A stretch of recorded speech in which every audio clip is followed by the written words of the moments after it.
नाले बच्चे मारे। मेहरबानी करो तुसा बिल्कुल थां थोड़ा कर दिया थोड़ी नेकी है 10 मिनट है जो और दा घंटा है पिछो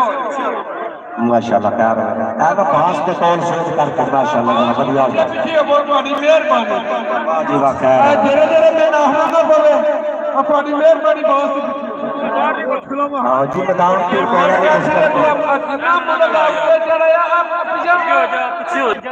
मैदान में खुला कर रखना चाहिए आप भी पिछा हो जो बड़े सोने माशाल्लाह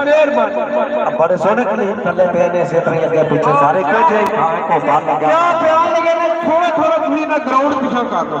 अब बाबा तू ऊपर चढ़ायो आना नहीं सी बारा ले ਹੁਣ प्रॉब्लम बन गई कि ਤੁਹਾਡੇ ਨਾਲ ਇਹ ਗੱਲ ਕੀਤੀ ਤੁਹਾਡੀ ਮਿਹਰਬਾਨੀ ਮੇਰੀ ਗੱਲ ਦਾ ਗੁੱਸਾ ਕੋਈ ਨਹੀਂ